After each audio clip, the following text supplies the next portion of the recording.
Generasi X, milenial, apalagi Z, emang belum pernah lihat gimana caranya negara khilafah nerapin Islam.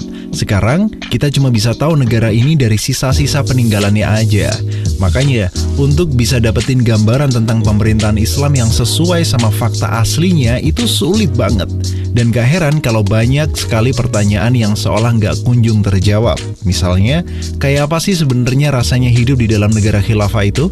Kalau sekarang kita bisa main game 24/7, di khilafah masih bisa nggak ya? Atau gimana sih nasib orang-orang lesbian atau gay di dalam negara khilafah? Makanya, yuk kita bahas kisah-kisah sejarah tentang khilafah. Sejak awal dia berdiri sampai bubar, alasannya kenapa bisa runtuh dan pastinya gimana caranya supaya dia bisa tegak lagi. So, nanti kita cerita tentang khilafah. Bicara khilafah di zaman sekarang, worth it nggak ya? Toh, zamannya udah jauh banget, dan sekarang dikata zaman kemajuan. Tapi jika ternyata sebaliknya, justru khilafah adalah ajaran Islam, dan akan terus eksis sepanjang zaman, bahkan sebuah kewajiban. Bukankah cerita sejarah yang tercipta tergantung pembuatnya? Semenjak runtuhnya khilafah Turki Utsmani, dunia dengan paham komunisme juga kapitalisme. Sempurna generasi hari ini dijauhkan dari ajaran Islam. Tapi fakta-fakta sejarah tidak akan bisa dihilangkan.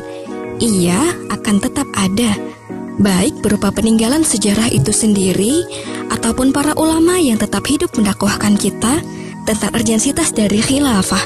Nanti kita cerita tentang khilafah ya.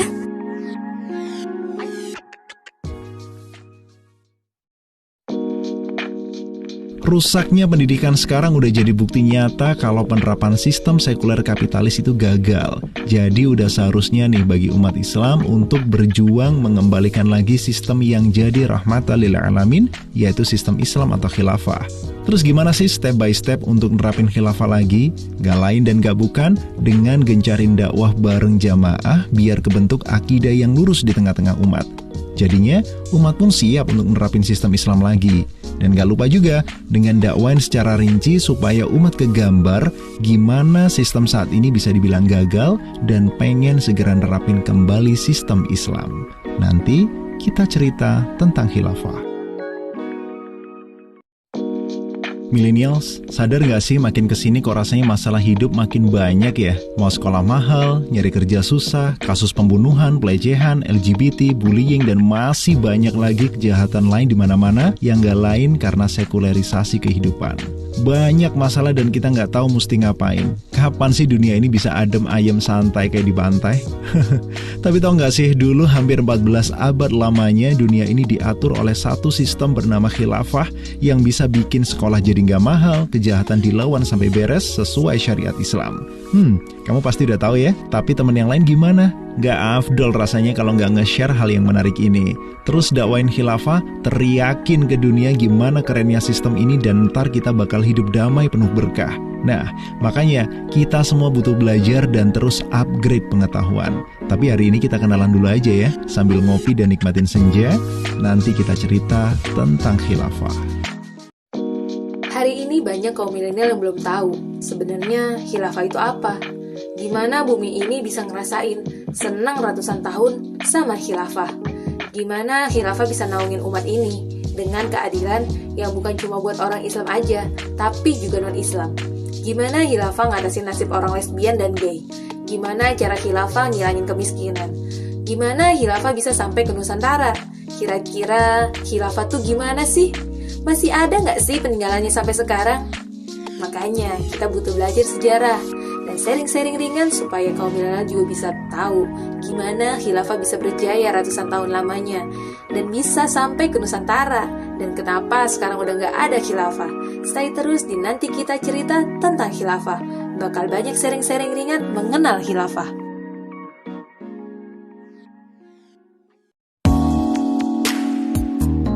Proses adalah suatu keniscayaan di dalam hidup kita, ya enggak? Mie instan aja ada proses pembuatan, apalagi kalau kita bicara tentang peradaban. Dan khilafah adalah peradaban Islam yang eksisnya kurang lebih 13 abad nih. Wih, Masya Allah, kebayang nggak tuh gimana kualitas sistemnya? juga orang-orang yang hidup di masa itu. Nah, maka semua proses ini bermula dari titik awal dakwah Rasulullah nih, yakni mendakwahkan Islam kepada orang-orang terdekat, mulai dari istri beliau Khadijah, putra pamannya Ali, budaknya Zaid, dan sahabatnya Abu Bakar. Kemudian, dakwah mulai menyentuh masyarakat Mekah. Ada yang beriman, ada juga yang tetap berada dalam kekufuran. Gimana? Masih penasaran dong sama lanjutan kisahnya? Stay tune terus ya, di nanti kita cerita tentang khilafah. Jadi gini, kalau khilafah dikata cuma mimpi, nyatanya dia udah kebukti selama 13 abad memimpin dunia. Negara mana saat ini yang umurnya lebih dari itu? Dan kalau dibilang gak relevan di masa kini, nyatanya demokrasi yang lahir di tahun 508 sebelum Masehi malah dipakai dan dianggap sebagai sistem terbaik di dunia. Hello, kopi mana kopi? But anyway, bicara tentang khilafah adalah bicara tentang mengerjakan perintah dan menjauhi larangan Allah. Karena Islam adalah din, sebuah ajaran yang ngatur setiap aktivitas manusia, mulai dari bangun sampai tidur lagi, mulai dari politik, bernegara, bahkan saat lagi ngopi. So, gimana mungkin kita mau nerapin ajaran politik dan bernegara ala Islam tapi nggak ada negaranya?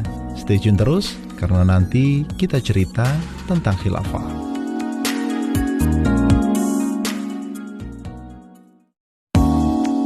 Nggak bisa dipungkirin kalau khilafah ini adalah bagian dari khazanah Islam. Sederhananya gini, kaum muslim itu ya idealnya tinggal di negara Islam yang bernama Daulah Islamiyah di masa Rasulullah dan lanjutannya khilafah Islamiyah. So, kalau sekarang tiba-tiba anti sama khilafah, hello, ngakunya Islam, kok anti sama ajaran agamanya sendiri? Terus, kalau misalnya nih, lupanya atau nggak taunya kita sama khilafah, ternyata bukan salah kita aja. Ada peran pihak lain yang ngebuat kita lupa. Gimana dong? Makanya buruan nih kita bahas tentang khilafah. Jangan lewatkan, jangan sampai ketinggalan. Nanti kita cerita tentang khilafah.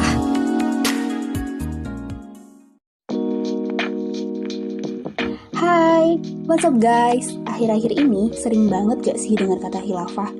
Bahkan gak cuma di media nasional aja nih, tapi media internasional juga. Sekelas negara adidaya kayak Amerika juga ngomongin khilafah loh guys. Katanya khilafah kan gak lagi. Wait, bener gak tuh? Secara ya guys, kebenaran berita ini bisa dipastikan akurat. Soalnya sebenarnya tuh Rasulullah langsung. Julukannya aja Al-Amin. Maka gak mungkin dong seorang Rasul tuh berbohong. So, cepat atau lambat kebenaran ini akan terjadi. Kita tinggal tunggu waktu dan terus berusaha untuk menegakkannya. Mau tahu gimana khilafah akan tegak? Stay tune di nanti kita cerita tentang khilafah.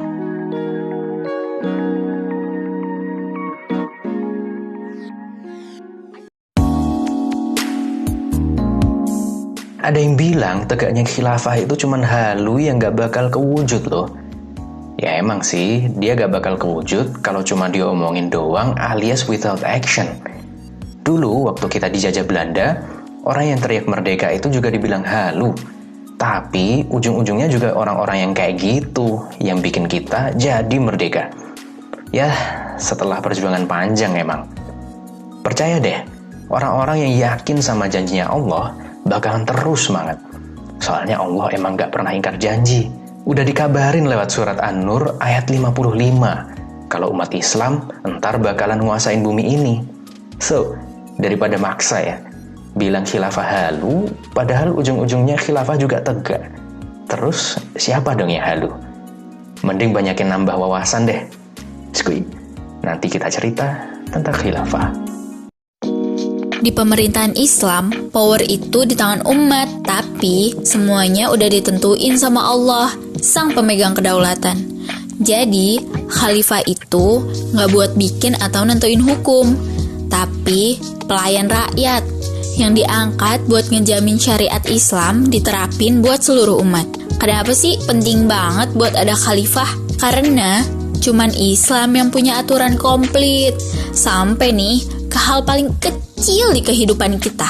Islam itu rahmatan lil alamin, buat semesta. Ya kan, isinya gak cuma orang Islam guys, Yang nikmatin kebaikan Islam itu semuanya. Penerapan syariat Islam kan tugas khalifah. Jadi harus ada khalifah di tengah-tengah kita guys. Gak perlu takut dan ragu akan hal itu ya. Ditemani senja yang menyapa semesta, nanti kita cerita tentang khilafah. Well, zaman sekarang katanya khilafah itu ditolak karena yang membawa adalah HTI. Kemudian kalau ditanya, khilafah ala HTI itu khilafah yang seperti apa sih? Kemudian apa bedanya dengan khilafah sesungguhnya? Dengan khilafah yang nanti dipimpin oleh Imam Mahdi misalnya? Dan seringkali jawabnya, pokoknya khilafah yang gak memecah belah. Khilafah yang memecah belah? Bukankah khilafah itu justru mempersatukan? Pendapat fikih itu banyak sekali bro. Wudhu aja banyak versinya menurut para ulama. Tapi bukan berarti yang menggunakan mazhab Syafi'i lantas menyalahkan mazhab Maliki. Gak gitu cara kerjanya bro. Jadi gini aja deh, kalau ditanya khilafah seperti apa yang benar, maka sajikan data-datanya, berikan argumentasinya berdasarkan dalil. Bukan sekedar katanya ini, katanya itu, dan lain sebagainya. Ingat, masing-masing dari kita nanti akan dimintai pertanggungjawaban sesuai apa yang kita kerjakan. Jadi, stay tune aja di sini. Nanti kita cerita tentang khilafah. Kok mau ganti sama sistem khilafah sih? Ya nggak bisa dong, kan pemerintahan kita udah pakai demokrasi. Gak cocok lah dipakai sekarang, udah gak zamannya. Ayo loh, siapa yang pernah punya pikiran kayak gitu? Bukan tentang cocok gak cocok ya guys. Tapi nih, khilafah tuh sistem Islam yang dibuat pencipta kita. Masa iya mentang-mentang udah ganti zaman terus aturan pencipta kita abaikan? Naudzubillah ya.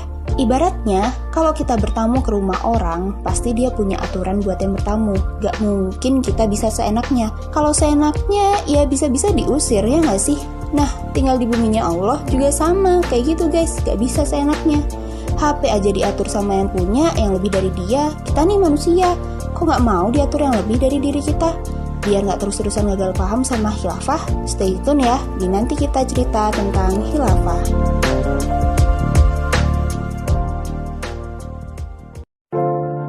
Harga mati, yakin. Yang jelas semesta ini selalu berputar dengan dinamikanya. Begitu juga yang ada di dalamnya, semua berawal dan berakhir. Dulu kerajaan Austria-Hongaria bakal bilang kalau negaranya itu harga mati. Demikian pula dengan Uni Soviet, Yugoslavia, Cekoslovakia, bahkan kerajaan Majapahit dan Sriwijaya sekalipun. Dulu para ulama mungkin juga nggak bisa bayangin kalau khilafah akhirnya benar-benar jatuh di tahun 1924. Siapa yang ngira negara adidaya yang berkuasa atas 2/3 dunia selama 13 abad akhirnya sirna. Tapi karena memang kehendak Allah, lantas gimana? Mungkin rasanya sama kayak sekarang. Belum bisa ngebayangin gimana kalau khilafah nanti tegak kembali.